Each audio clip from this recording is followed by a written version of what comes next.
बोल सांचे दरबार की जय। जय जगत जननी माता जी ट्वाडी सदा ही जय।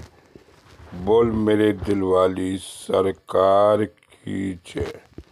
सिया राम सिया राम सिया राम। संगत जी, हजूर के प्रकाश उत्सव की आज अगली साखी भगवान एक छोटे से ध्रुव की है, ध्रुव तारा की है।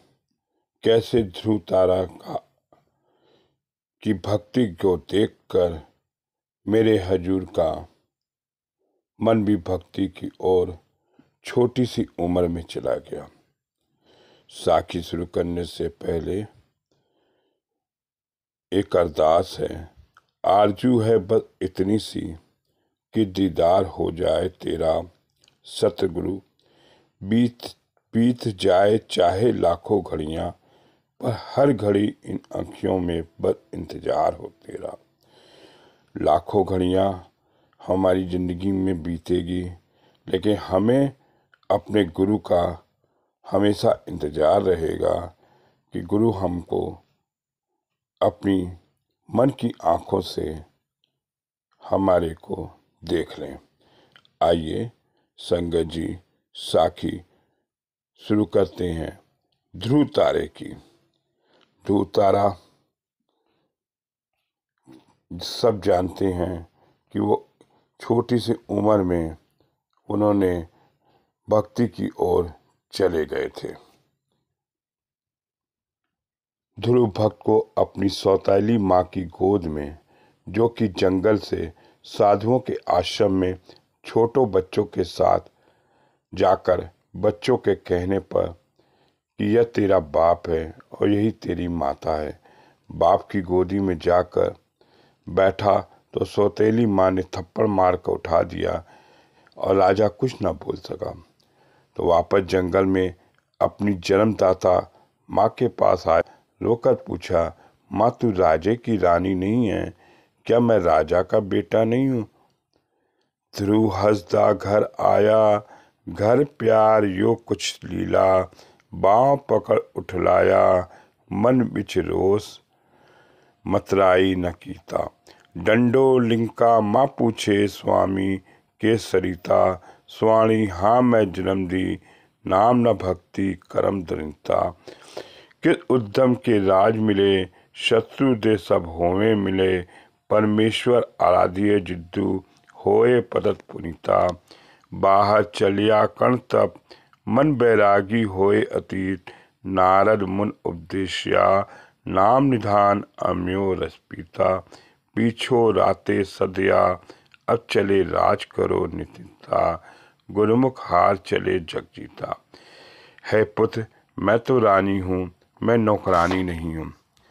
वो राजा तेरा पिता है, मैंने रानी होते हुए ईश्वर की कमाई नहीं की, ईश्वर की आराधना नहीं की, इसलिए उस सौतेली माँ ने तुझे थप्पड़ मारा और माँ का ज्ञान दिया हुआ ईश्वर का नाम जपना मनुष्य का सबसे पहले काम। ध्रुव के दिल में ऐसा असर हुआ कि माँ को रात को सोते हुए छोड़कर उसके चरणों में नमस्कार करके बिना बिताए जंगल में ईश्वर भक्ति करने चला गया। उस वक़्त उसकी उम्र 5 साल की थी जब विष्णु भगवान ने उसकी सच्ची लगन देखकर नारद जी को भेजा। पहले तो इस बच्चे को डराया धमकाया, तू घर चला जा, खाना कपड़ा कहाँ से मिलेगा, सर्दी गर्मी कैसे झेलेगा, जंगली जानवर खा जाएंगे। परंतु जब ध्रुव की सच्ची लगन और दृढ़ विश्वास को देखकर उसको विष्णु मन ओम नमो भगते वासुदेव प्रदान किया और उसको अपना शिष्य बनाया। एक दिन ऐसा आया, विष्णु भगवान उसके सामने प्रकट हो गए और राजा को कहकर उसको राज भी दिलाया, अपने चरणों की भक्ति प्रदान करी। गुणवाणी कहती है, नाम जपे जियो ऐसे, नाम जपे जियो ऐसे, ध्रुव प्रहलाद जपियो हरि जैसे। एक मिसाल दुनिया में कायम कर दी, पहले वृक्ष के पत्ते खाए, फिर वो छोड़े, पानी पर गुजारा किया, पानी छोड़ा, हवा खाई। एक गुरु भाइयों, देखो ईश्वर को पाना कितना कठिन है। कहना आसान है, करना मुश्किल है। फिर वापस हम वहीं पर आते हैं जहाँ हजूर कुएं में अपने पिता से बैलों की बात सुनकर मन में उदासी लेकर पक्का इरादा करके घर वालों को बिना बताए भक्ति करने के निकल पड़े और बिहार में कोडरमा के पास जहाँ उनके भाई लद्दा सिंह कोयले के खानों का काम करते थे, उस जंगल में भक्ति करने के लिए डेरा डाल दिया। हजूर अपने परिवार के बहनों भाइयों में सबसे छोटे और लाडले थे। जहाँ तक मालूम है कि अपने गांव में 5वीं कक्षा तक उन्होंने जो शिक्षा करी वो बहुत होती थी। उर्दू तथा गुरमुखी तक पढ़ाई करी। किसी कारण पढ़ाई छोड़ दी। हजूर फरमाया करते थे, मैं तो दरगाहों से शक्तियाँ लेकर आया हूँ, मातृलोक में आकर भजन भक्ति करके शक्ति प्राप्त नहीं किया। यह तो एक संसार रीति के लिए पढ़ाई करनी थी। माँ बाप की खुशी के लिए पढ़ाई करी। ये संसारिक भाषा के अक्षरी ज्ञान का फकीरों को कोई मोहताज नहीं होते। जैसे मिसाल के तौर पे गुरु नानक ने पिता को जब अपने पुत्र के स्कूल की पढ़ाई के लिए भेजा तो पंडित जी के पास, तो पंडित जी ने हिंदी भाषा में अक्षरों का ज्ञान अपनी बुद्धि के अनुसार गुरु नानक को सिखाया।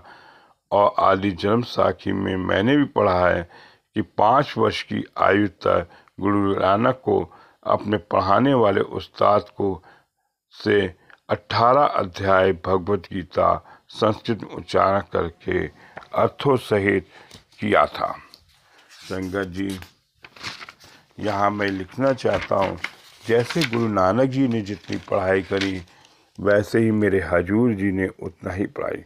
जब सुनाई तब पढ़ने वाले पंडित जी बहुत हैरान हो गए कि इस जीव के शुभ काम करने का ज्ञान जब पंडित जी को दिखा तो पंडित जी ने अपने पिता को, उनके पिता कालू जी को बुलाया। कहा, कंजियां ते पंडिता ते कहे सबने, कालू तेरा बेटा पढ़ाया रब, तेरा बेटा तो रब से पढ़ के आया है। और कहा, इस बालक को मैं क्या पढ़ाऊं, यह तो बहुत अद्भुत बालक है, कई शक्तियों का मालिक है, इसको घर ले जाओ, इसको दूसरे बालकों की तरह अच्छी ज्ञान की जरूरत नहीं है, भगवान की दरगाह से अंदर रोम रोम ज्ञान पड़ा है। ऐसे ही मेरे हजूर बाबा दिलीप सिंह बेदी भी गुरु नानक का ही रूप आए और उन्होंने भी जब अपने गुरु शंकर जी से पढ़ाई करी तो उसके बाद उन्होंने अपनी छोटी सी उम्र में घर छोड़ दिया और जंगल में रहे। ठीक उसी तरह मेरे हजूर जी जिसके अध्यापक पढ़ाने वाले नाम बाबा शंकर जी थे, वो भी बेदी कुल में थे। पढ़ाई ख़त्म करके उस्ताद बाबा शंकर जी से विदाई ली।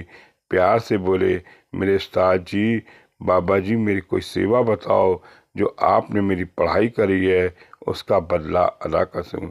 आज के बाद मेरे आपके दर्शन बहुत मुश्किल हो जाएंगे। तो बाबा शंकर जी ने बड़े प्यार से बोले, ए दिलीप सिंह, मेरे को अनुभव है कि आप आम बालकों की तरह नहीं हो, आप तो कई अद्भुत शक्तियाँ हों। मैंने गांव से सुना है, अगर मुझे कुछ देना है तो मेरा परलोक सुधार दो। हे मेरे विद्या गुरु, अगर आप नाराज हो तो मैं एक विनती करता हूँ। बाबा शंकर जी ने कहा, बेशक करो, मैं नाराज नहीं होंगे। तो हजूर जी ने कहा, फरमाया, ए मेरे विद्या गुरु, क्या यह सच है कि आप रात को सोते वक्त शराब पीते हो जिसके मेरे सिवाय कोई नहीं जानता? उन्होंने जवाब दिया, बिल्कुल सच। ए मेरे बच्चे, मैं छुप कर पर्दे में पीता हूँ, अब मेरे छूट नहीं सकती, पीने से अब मुझे मना नहीं करना।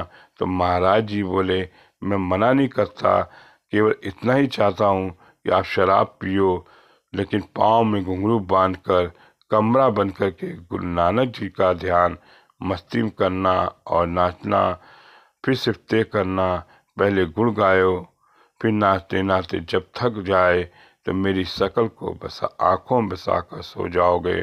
तो आप ऐसा करोगे तो आपका परलोक सिधर जाएगा। अब महाराज कोडरमा से जब झुमरी तलैया जिस जगह का रहने वाले थे, 1949 में वो हजूर के साथ नत्थाराम जी के लड़के विलायती लाल कटनी वाले, जो आज कटनी में रहते हैं, उनकी दूसरी शादी में था। शादी संपन्न होने बाद उस दौरे पर महाराज धनबाद भी गए, गया जी भी गए और पुराने सेवकों को के उधर जाकर बस गए। दर्शन देते, बख्शीशें करते कोडरमा पहुँचे तो मेरे पर कृपा करके उन्होंने पुरानी बातें कोडरमा रहने को सुनाई। जब मैं इस जंगल में तप करता था, 9 साल तक रहा, मैंने हाथ जोड़कर विनती करी, हजूर जंगल में कैसे रहते हैं, धूप और बारिश को कैसे रहते हैं, क्या खाते हैं। हजूर बोले, बेटे, एक बहुत बड़ा पत्थर जो हजारों मन का था, उसके नीचे की जमीन खोदकर मिट्टी निकाली और एक छोटी सी गुफा बना ली। आसपास पेड़ थे, वहां से मैं बीलों के पत्ते तोड़कर बील पत्ती जो शिव जी के मंदिर में भोग लगाते हैं, पत्थर पर रख दिया, उसकी चटनी बनाकर खा लेता हूँ। यह बहुत ताकतवर होती है। यह बात महाराज जी ने बताई। अब आगे चले। उस मंदिर में 9 वर्ष तक रहने के बाद महाराज जी घर वापस जाने का मन बनाया तो गया जी तीर्थ होकर स्नान किया। वह अद्भुत अवस्था में मस्ती से बनारस, इलाहाबाद होते हुए लाहौर आ गए। लाहौर रेलवे स्टेशन पर आपके बड़े भाई मास्टर श्री लाभ जी मिले। वह 2-4 दिन ठहरने बाद अपने नौशेरा गांव रवाना हो गए। फिर घर आकर सब परिवार को मिले। आपके पिताजी परिवार वालों ने आपको शादी के लिए मजबूर किया। शादी की तारीख तय हो गई, सब कुछ बन गया। जब शादी होने लगी तो महाराज जी ने अपनी वाली औरत लाभ कौर को कहा कि मेरी तो शादी हो रही है, पर मैं तुमको एक बात पहले बताना जो सोचता हूँ, यह है कि मेरी जब आयु 50 वर्ष की होगी तो निकार के हुक्म से पिछले जन्म से स्वर्गलोक से राजा इंद्र के दरबार में एक अप्सरा जिसका नाम उर्वशी था, मातलोक के जन्म से पहले उसने मेरे आगे शादी का प्रस्ताव रखा है। उस जन्म के नाम शकुंतला होगा, जो मैंने मंजूर कर लिया है। उसका अभी जन्म नहीं हुआ है, पर वह शादी 50 वर्ष की आयु में होगी। यह बात टल नहीं सकती। अगर तुमने उस समय कोई क्लेश पैदा करना हो तो अभी बता दो। यह बात होकर रहेगी तो माता लाभ कौर जी ने कहा, देखा जाएगा, यह दूर की बात है।